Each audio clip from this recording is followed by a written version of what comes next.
So here we are again.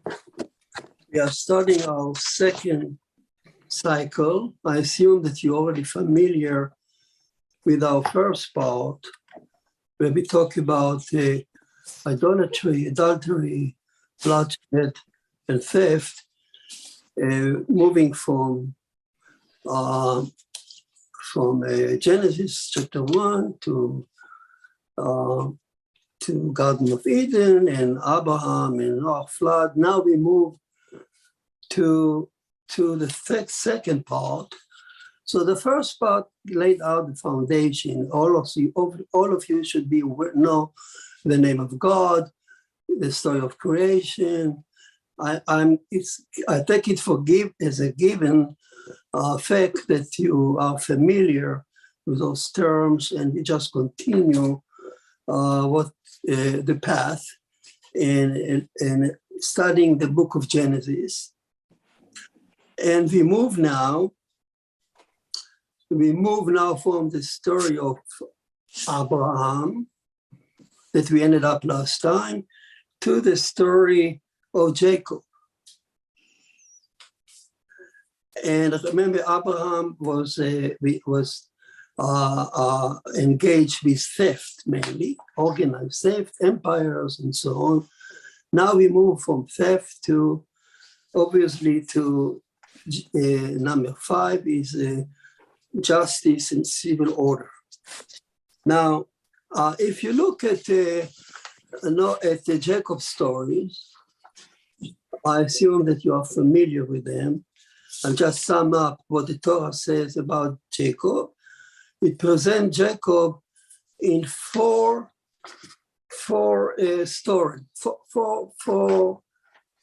selected stories of his life, so episodes. Number 1, as it tells us about Jacob struggling against his brother Esau for the birthright. Not for faith, but for birthright. Number 2 was Jacob struggling against the father-in-law Laban, who has cheated him by giving him the wrong bride. Again, it's not for faith or idolatry or any big issue, it's for justice, cheating. Jacob, the number 3 episode was Jacob struggling again against Laban, but now as his employer. If you remember the story, Jacob accused Laban for not paying him compensation. So it was not for idolatry or the end of the time judgment or a big issue, it's just for money, compensation. He worked for him for nothing. Justice, civil order. Number 4 episode, a struggle against the people of Shechem, if you remember the story. But the story was there that the mayor's son abducted Dinah, Jacob's daughter, and raped her. So Jacob struggled against the right to live in a city, civil right. So the common denominator, as we see from all these episodes, is that Jacob, they all revolve again around the issue of justice and civil order. So first in a family against his brother and father-in-law, and then against the employer for justice compensation. Then as a peaceful citizen to live in the right to live in a city without his daughter being abducted. So he, unlike Abraham and unlike Noah and all the other prophets and so on, he doesn't, Jacob doesn't fight against, again, for faith, but rather for a civil right and social justice, which happened to be Noahide commandment number 5. So we move now from Abraham fighting for theft to which is number 4 of Noahide commandment, to Jacob fighting for justice and order, which is number 5.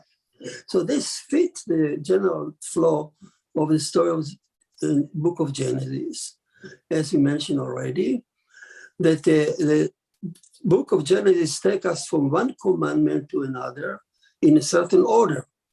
We need to pay attention to the order. Chapter 1, the book of Genesis presented idolatry commandment. It told us who is God, the God name, how idolatry came to exist in the world. And so what idolatry is, all that we learn from chapter 1. Then we move to story of Eden, where marriage and adultery were introduced through the story of Eden, where God says a man should cling to his wife and leave his mother and father, cleave to his wife, and they become one. That's both marriage, institution of marriage, and adultery at the same word. Then we move the next to story of Cain and Abel, obviously bloodshed, culminating with Noah flood and the bloodshed law in the Rainbow Covenant. We talk about it. So this is number 3.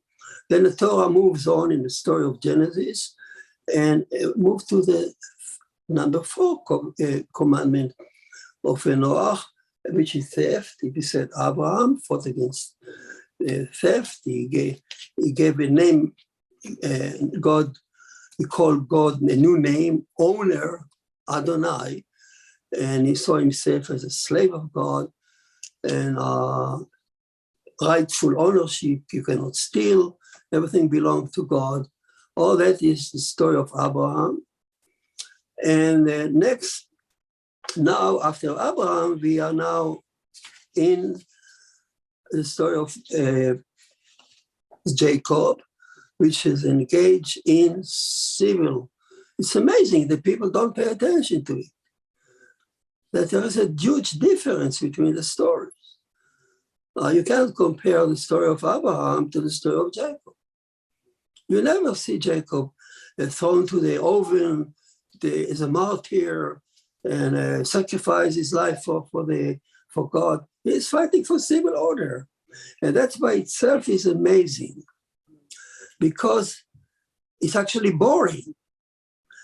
Usually people relate justice and civil order not to religion. What is justice and civil order has to do with religion? I understand religion. Tell me about the end of time. Tell me with passion and hallelujah, let me sing and be emotionally stirred. Here we're talking about something mundane. To deal with each other rightfully, to seek justice. What does that to do with religion? In fact, this was Rabbi Sachs, the late Rabbi Sachs, who just passed away. He wrote that actually this was one of the greatest innovation of Judaism in ancient time, because all the gods of the ancient time were actually to them it was important only to they were involved in power struggle, or they wanted to be worshipped, to spread his name over the earth. That's what the God of the time. But no religion, no other religion in ancient time saw God interesting in a dispute between neighbors about the size of the lot, who is right and who is wrong. They never saw God intervening or have any interest in civil order and government. To them, it was outside faith. So this by itself for Judaism is a great innovation that actually which means actually that's what Noahide number 5 means, that God has interest in civil order and justice. And in fact, even today, religion of today, I don't think that the major religion of today, either Christianity or Islam maybe more has any interest in civil order or civil dispute. They engage in faith, in something emotional, yes, but nothing so mundane to buy a cow, to sell it rightfully, not to cheat, to get compensation. Well, leave me alone. This is not religion. Yet, most of the Talmud actually is dedicated for justice in daily life, committed only in a market, in a courthouse, in the government, or in a private home. And as you know from the Prophet of Israel, nothing enraged the Prophet of Israel more than injustice, taking advantage of the poor. That's exactly what all of the Prophet of Israel is so enraged about, beside the idolatry. But if you compare the volume, the number of words dedicated for injustice, shouting against injustice, it overran all the other accusations. That's what enraged Prophet of Israel. And that's by itself is innovation. Another common denominator of all the story of Jacob is that they all revolve, if you pay attention, they all revolve around lying, cheating, and distorting the truth. Jacob cheated his father to get his blessing. Then Laban cheated Jacob by giving him the wrong daughter and by denying Jacob the compensation. Jacob then cheated Laban back and take what he thinks Laban owns him, to get justice, to get even. So then in the city of Shechem, of course, Jacob's son cheat all the citizens and take him to circumcise himself, and then come and kill them all. So they cheat back. The Nile abducted their daughter. Now they pay back what they think the rightful justice. So all those stories of Jacob revolve again around cheating. Now let me ask you, if justice means aspiring to get the truth out, sometimes for families asking for justice, they don't ask for compensation. They will be pleased if just the justice will come out. They come to the court and say, "Oh, judge, I don't mind how much you punish the guy. All I want is justice to be declared." So if justice means to aspiring to get the truth out and restore damages, of course, how could Jacob use cheating, which is the opposite of justice, to get the truth out? That's a major question that we'll have to deal with. And another question we need to answer is, does all this story of Jacob has any relevance to our time, to our 21st century? So the truth is that we are seeing the destructive impact of false news and lies in our society. It can even affect the presidential election. It has affected our market and our economy. We are all bombarded daily by lies spread intentionally from outside and from inside powers and cyber attacks.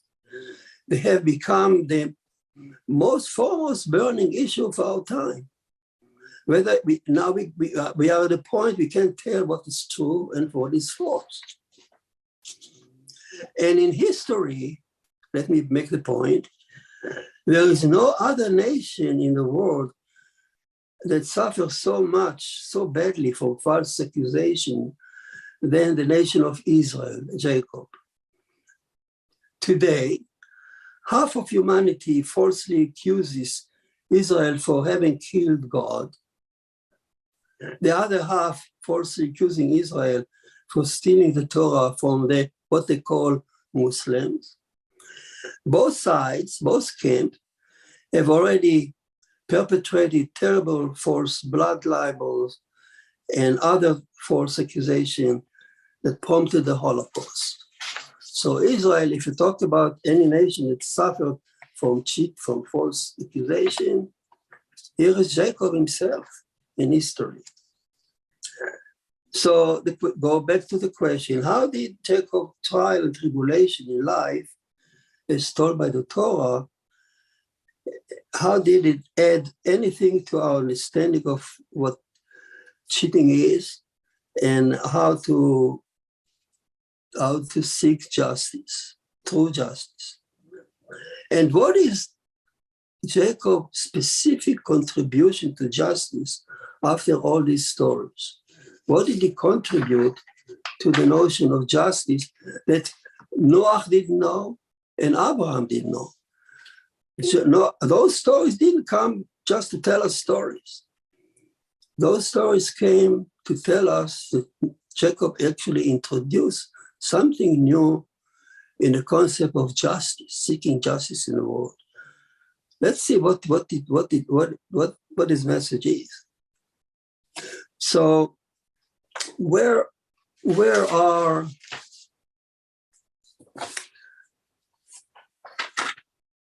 me?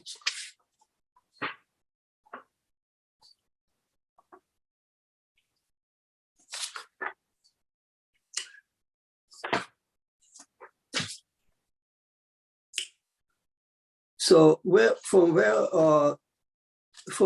did Adam and Noah learn the command? Where was the first the commandment number 5 given to mankind? We talk about justice, civil order as Noah number 5. Where exactly in the Torah was it given? As you know, it was given in the Garden of Eden.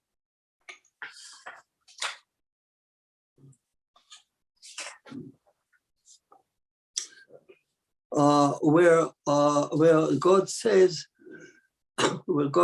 to Adam, he commanded on Adam, saying, "Do not eat from those fruits, because the day you eat from it, you will die." Now, the rabbi pay attention, saying that it says, not commanded on Adam, saying that. So they say there are two things here. Yes, he told Adam not to eat from the fruit, but he also commanded on him, he gave him the 6th commandment. The primordial 6th commandment in Eden, they are idolatry, number 1, number 2, adultery, number 3, bloodshed, number 4, theft, number 5, justice and disorder, and number 6, blasphemy. Those 6 commandments, which called Adam's primordial commandment, were given to mankind back in Eden, before we lived on earth. Now, clearly, if you look at commandment number 5, justice and civil order, it couldn't be performed in Eden. It has nothing to do with the life in Eden, since justice and civil order require the existence of human society. And there was no human society in Eden. Now, according to the Rambam, in fact, the commandment involved four things. It commands us to establish righteous laws between man and man. Number two, to set up court in every district. Number three, to elect qualified judges. Number four, to establish police. All that could not be done in Eden. It has nothing to do with Eden. So the same is true for all the other commandments that were given to Adam and Eve. Beside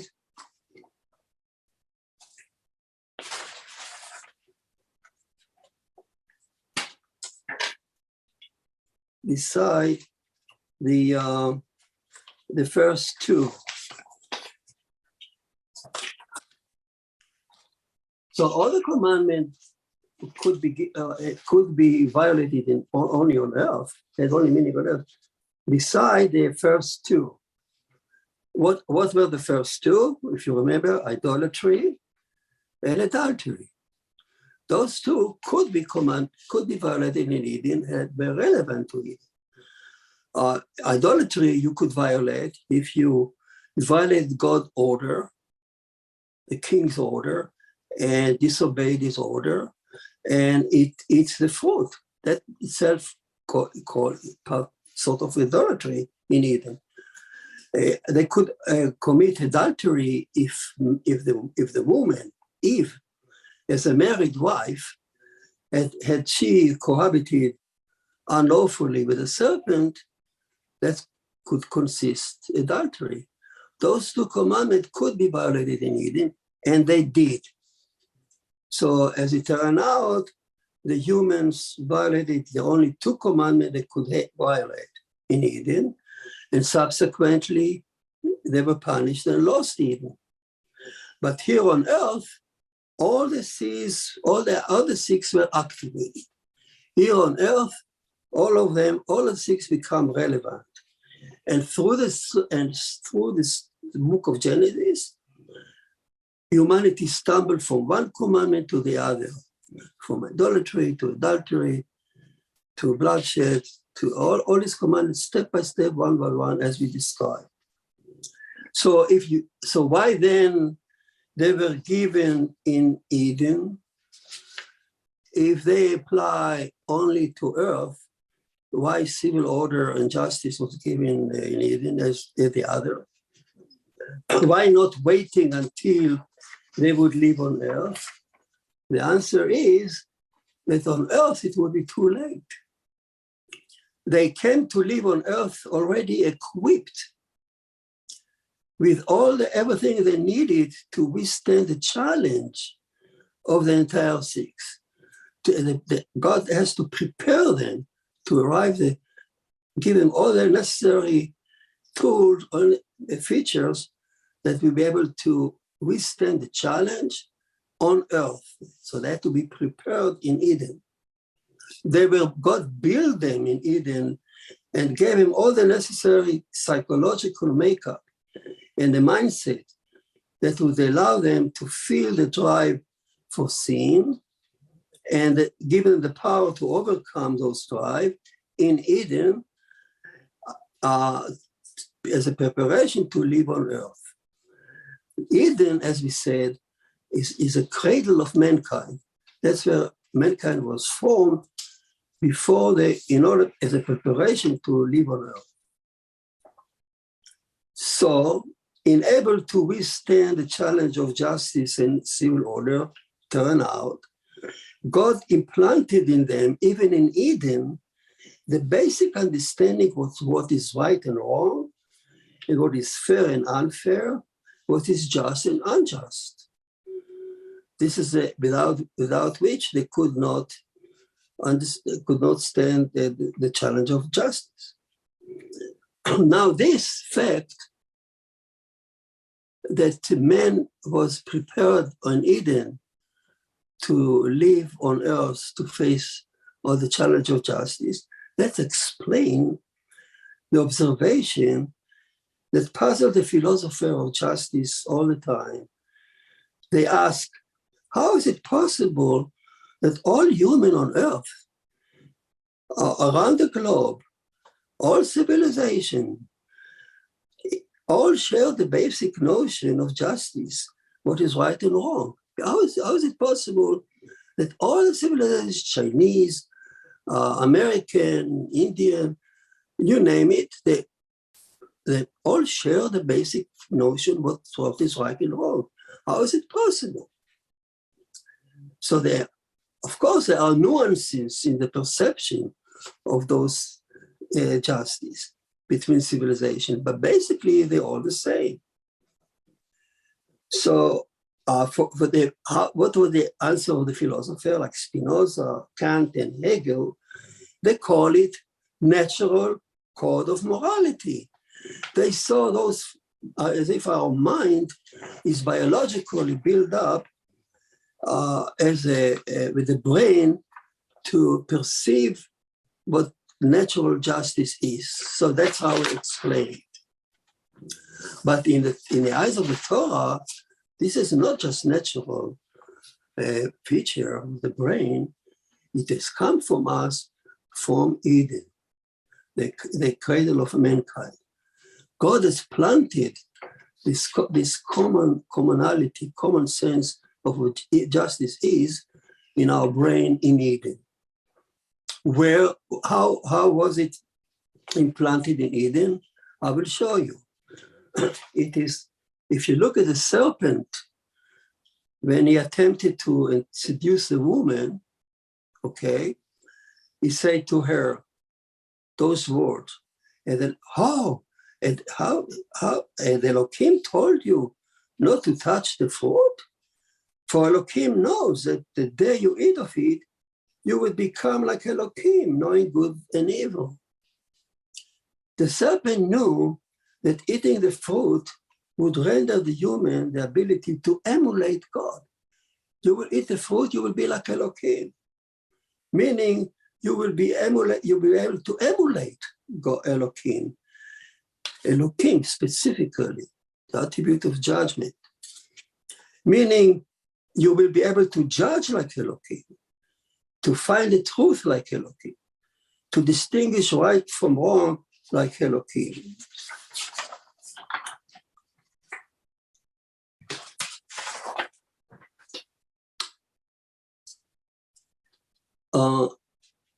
To the serpent, and also judging like Elohim means, if you remember, implementing justice according to the rule of measure for measure. Remember chapter 1, getting even in precise way. In chapter 1, during the 6 days, you remember, when Elohim created the universe alone, awesomely alone, he ruled by the upper hand. He consulted no one. And he with the iron fist, with no mercy, compassion, or forgiveness, under his rule on the 6th day, he allowed creatures to eat because they are being eaten in turn. He allowed creatures to cause pain because the creature themselves will suffer pain in endless cycle of absolute justice. There's no mercy. So in the eyes of the serpent, then now we understand now what the serpent meant. When he said, you eat from the fruit, you will become like Elohim. So in the eyes of the serpent, this sort of justice, of Elohim justice, is the highest form of justice that mankind could ever achieve. In the serpent eye, you will be like Elohim. Wow. You will be able to judge, to find the truth, to seek the truth, to bring it out, and to pay retribution with the upper hand. But that's what he meant. But the serpent, of course, was wrong because he saw only half of the truth. In his speech, he failed completely to mention Yud-Heh Vav-Keh, the merciful attribute. And that makes very sense because the serpent, as a beast of the field, it could never perceive what mercy, compassion, and forgiveness, holiness are. In the serpent eye, only Elohim exists. And he didn't see the other half of the heavenly court. He didn't see that in the heavenly court also sits there the merciful attribute beside Elohim. But the humans were different from the serpent.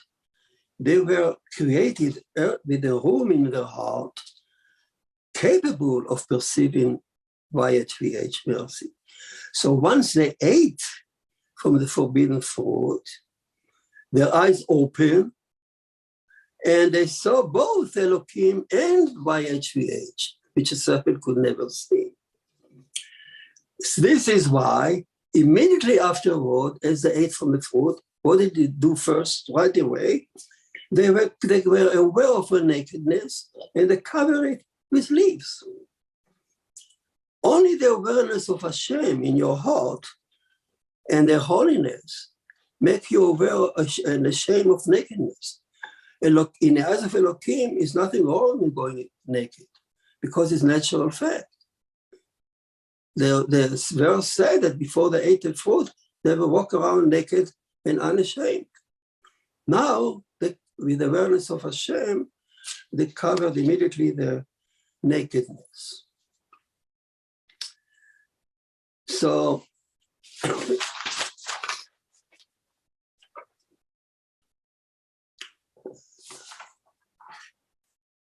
from there on, after eating the fruit, even in Eden as well as on earth, all people everywhere, in every civilization, we all share the basic notion of justice that comprises of two wings. One, the wing of Elohim, who seeks justice by seeking the truth and operating by principle of getting even, justice, measure for measure. And beside that, the wing of Hashem, we give us the sense of mercy and compassion and acting compassion above the law, something that we call consciousness. Every human being, there is no, even the Nazi. Don't tell me the Nazi was a monster. He was a human being, but he suppressed his consciousness. But every human being is conscious about those two things, about the wing of Elohim as well as the wing of Hashem. Otherwise, you cannot call them for trial. All people in all civilization are capable of feeling and operating by those two wings. People in different civilizations differ, however, how much they would allow those attributes to enter the judgment. Some civilization will allow more mercy, some civilization will allow less, but they all feel it. And there is another difference between those two wings. While the law of Elohim, of measure for measure, simple justice, are simple laws and very logical laws, easy to grasp and follow. You do something bad for me, I'll pay you back in the same term. Everybody understands that. Whereas the input of mercy and compassion and forgiveness seem kind of nebulous, undefined consciousness, without clearly writing them down. Nobody wrote down the role for mercy and forgiveness. The moment you write them down, they become law. So they leave the consciousness to operate. So that's a difference, but every human being feels those two wings. Since Eden.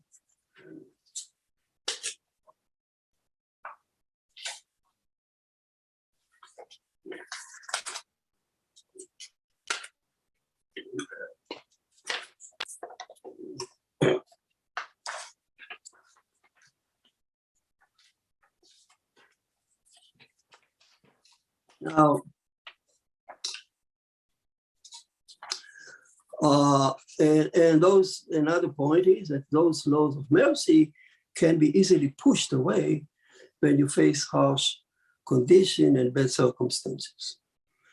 Now, let me make the final point here in this part of our discussion.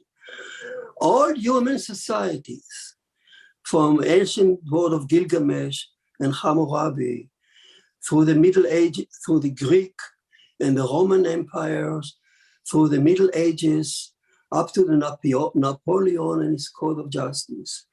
All the laws of justice ever written on mankind, on earth, all system of justice, they follow the basic wing of Elohim justice, implemented it according to the rule of measure by measure, for measure, getting even, restoring the damage, living mercy and compassion and forgiveness as consciousness above the law, never in the law itself. The English court system, however, even in the 13th century, recognized, I just make a point here, that the English law recognized the special court set up above the regular court, where people could apply in case the verdict was seen to be inhuman and what they call dishonest. Those, they call it court of equity, they call it. People could apply to this court of equity to overturn the regular court in special cases. But those courts were seen to be operate above the law, never inside the law, and the judges acted out of their consciousness without strict guidelines. By the way, those courts of justice, equity, entered even United States. They were prevalent in 18th, 19th century United States and gradually faded out. So we also had here dual system of regular judges, regular justice, and then just court of equity. It finally faded out, and today you see it only in the state of Delaware.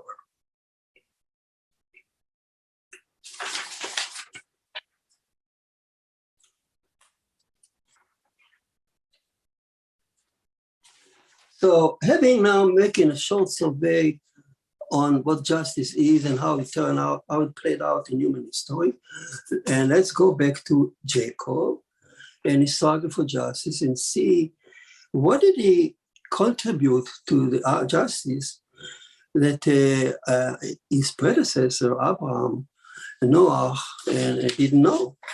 What did he contribute to our understanding of justice is, according to Jacob?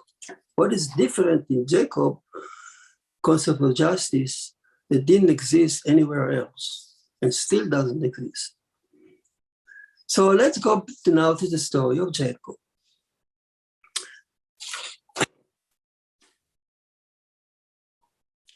Jacob, as you know, was born into the world that believed in the basic natural justice as seen by the serpent in Eden, namely measure for measure. If people cheat you, cheat them back. If they harm you, harm them back. If they take advantage of you, take advantage of them. Get even. It was the world bereft of human rights, with weak central government, no corrupt judges, and no police. So Jacob would say to him, if you fight for justice, take the law in your own hand and do as much as you can to implement your justice as you understand it. That was the world, unfortunate, that Jacob was born into. We have such word in our days too. Rebecca, Jacob's mother, also grew up in such a society in Haran. And as you know, idolatrous father and brother were known as master cheaters, crooks. who actually also seduced even girls, and has a name in Hebrew implied. Now, Rebecca, therefore, was familiar with the crooked ways of the cheaters, and yet she was different. She was a rose among the thorn, as the rabbi described it. She was righteous, yet a bad background has affected her for the rest of her life. Something was there in her uprising that affected her decision. You see it in her decisions. For instance, when she was pregnant with the non-identical twins who were struggling fiercely in the womb, causing her much agony and pain, Rebecca entered the thought of abortion. She sought to make an abortion. If she remembered her father's home, there were many abortions there. Surely, as Isaac's wife, she must have known from Noah that abortion is forbidden. Yet in despair, she did entertain. After consulting with Noah's son Shem, who lived in Jerusalem nearby, she allowed the pregnancy to come to term. Yet she was punished by heavens for her thought and was never pregnant again. The rabbi said that originally, she was destined to be the mother of the 12th tribe of Israel, but she lost her privilege because of her thoughts. But her background also affected her attitude towards the children. When the twins finally came out at birth, she and Isaac faced an unusual legal puzzle. If you talk about justice and law, here's a puzzle. Unparalleled puzzle in any story in the world. Because the twins came out as one piece. Esau's head came out first, but Jacob followed him suit, holding his heel as if in protest. So they are coming out as one piece. Now tell me who is the firstborn and who is the second one? How can you judge? And actually in the womb, they turn over many times over, one above the other. So who among them is usually the firstborn? So the Torah says that his father, Isaac, and the midwife called Esau arbitrarily. They say, oh, his head came out first. He's the firstborn. But the rabbi said, look at the verse. He called him.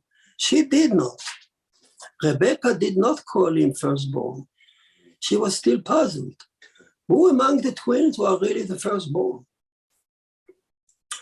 Now this explains why Jacob could have a legitimate claim to be a firstborn in case Esau resented. So that explains how Jacob later on could ask Esau to sell him the firstborn right, as you remember the story, for lentil soup. Now, usually one cannot sell a birthright. There's a fact, it's a natural fact. But if you have a legitimate claim, it can act. It is valid. So, and here the Torah says that Esau ate, accepted the offer. He ate, rose, and went away without protesting. Hence, the sale was final and over, and legitimate. From here on, Jacob is a legitimate firstborn, by definition. They both came out as one piece. Esau gave up, so Jacob entered his shoes. The question is Esau will accept it? So the Torah continues challenging us with another story of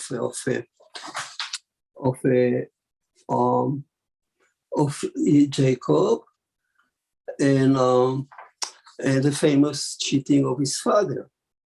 So the twins grew up in the same home. It's amazing. The same home, receiving the first love, the first guideline, the first straight teaching, and yet each turned out a completely different person, opposite from each other, as you often see in twins. And that by itself is a challenge of justice, because Esau could say to God, "Oh, you made me like this. Why should I be punished?" And Jacob would say, and he could say, why Jacob should get all the credit where he was born righteous? So that's a big challenge of justice, as you can see. So Esau became a man of the outdoors, involved in a general society and secretly violating all the 7 commandments. Jacob, in contrast, grew up to become a shy boy, secluded in the tents of Torah, learning it with Shem. And with Shem, Jacob learned all the commandments, including justice and civil order.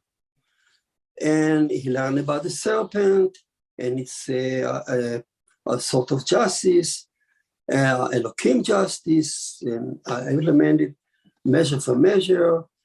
He learned it from Shem.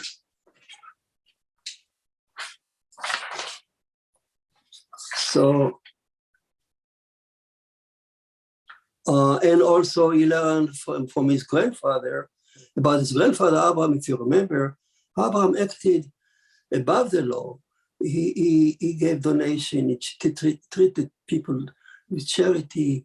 He built what we call Eshel, kitchen, taverns, and hotels for treated the people, the hungry, for free on Crossroad. But he did it not as a law, but as an act of mercy and compassion above the law. Nowhere is written that he should do it. So now Esau was exposed to the same treating and training as Jacob, yet he rejected all that and transgressed all the laws, men laws and Elohim law. That's why he was so successful, actually, and people followed him. He concealed his behavior from his father by cheating him, yet he could not cheat the piercing eyes of Rebekah.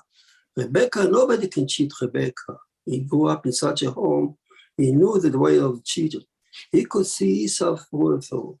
In her eyes, Esau was not qualified to get Abraham's blessing. Jacob did. So Rebekah, hearing that her husband was about to give the blessing to beloved Esau, she decided to take justice on her own hand, as she's used to. She held that if you cheat back, and take whatever you can as whatever you deserve. If people lie them back. That's what Rebekah believed in. She learned it from Abraham. Abraham too cheated when he concealed, when visited Pharaoh asked him about Sarah. She said she's your sister. He cheated to save her life. Abraham knew that cheating is forbidden inside the court, but outside the world, you can cheat in case you need. So she therefore called now Jacob and instructed him to disguise like Esau, cheat his father, and receive what he deserved, his blessing. Did she act the right way? We just said she followed Abraham, and she said, I need, in a case like that, I can cheat and take what I think is just. Now, as the story goes on, I don't want to go to detail. We, as a reader, we see the two sides of the story. We see Esau's side. We cry with him as he cried out when he found out what Jacob cheated him. He cried out so much, and Rabbi said even the angel in heaven cried with him. So we empathize with both. And each one has his own truth. But Esau actually never consented to the cheating, and never gave up pursuing his status, but he wanted to kill Jacob. So Jacob learned the lesson. Although you can achieve justice by cheating and standing on your right, but where is a justice, there is no peace. So this, you learn a lesson. If you seek justice, each side seek its justice without dialogue, without talking to each other, each one without giving up anything, just cheating each one back, you end up with fight. And Jacob was learning this lesson time and again. Now we move on. I don't know how much time we have. I wanted to go to the letter, which is very important story. So now we move to the letter story. So Jacob ran away, and he's desolated. He was robbed earlier on a day by Esau's son. You know, penniless. He's hungry. He's desolated. No friend. Sun goes down, and he's lie down, desperate on the ground on Mount Moriah, and using stone as a cushion. He remembered now his grandfather tavern and kitchen, and he said, "How I was happy if I had one around me. How happy I would be if Abraham, if somebody copied Abraham and did the same thing, placing place to eat and on the road store. But here is nobody follow Abraham, and he is desperate and fall asleep. And in his sleep, he learned, and actually at that point he is hungry and identify, if you wish, with all the unfortunate people in the world. All the people whose turbulent life has thrown them to the ditches, to those who were robbed and treated badly by society. He feels the same now. He feels what it means to be alone, desolated, hungry, and poor. Then he falls asleep, and in his sleep, he see the dream, famous dream, that is the most famous dream in all the universe. As the ladder still his foot on the ground and his head reaching the sky, the angel of Hashem, or I don't know if I have time to talk about it, to mention the angel of Elohim goes up and down, ascending and descending, and Hashem standing on the ladder. And the place is repeated 3 times before it and 3 times in symmetrical way after it. So again, the angel of Hashem are mentioned 5 times, and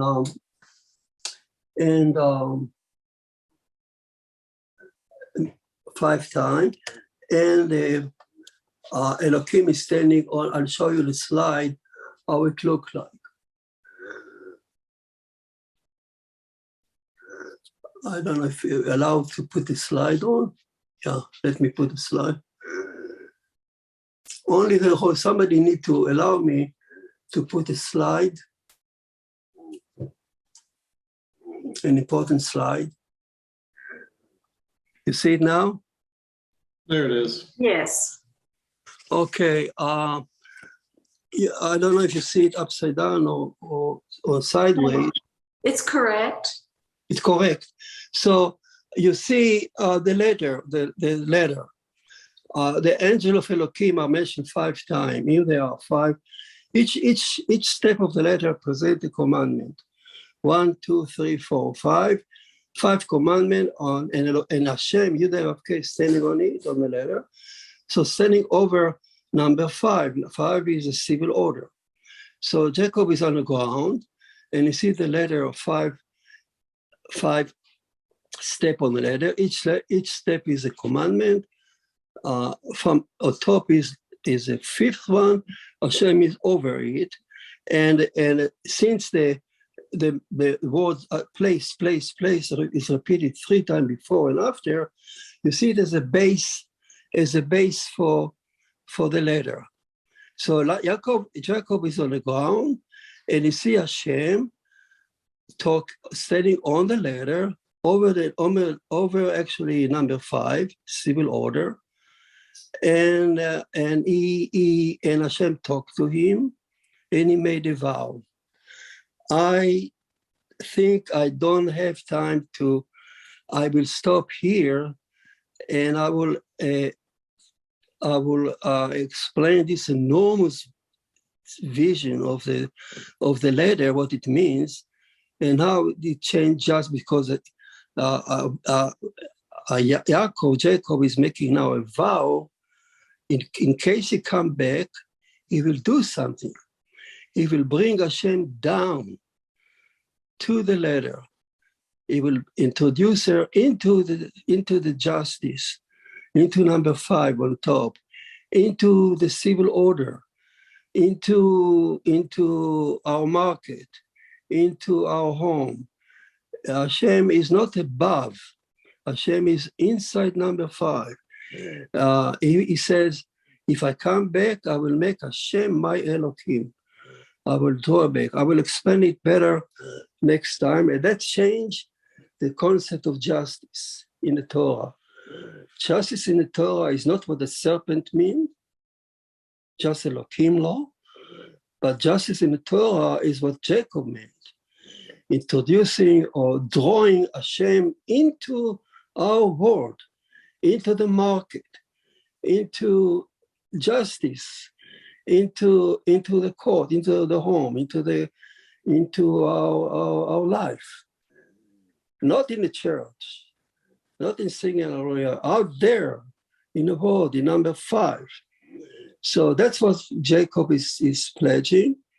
And that changed the Torah. That's what changed the law of the Torah, that makes the Torah law different from all the other code of laws in the universe. I'll show you how. And we'll talk about it next time. Okay, I stop here. Any question?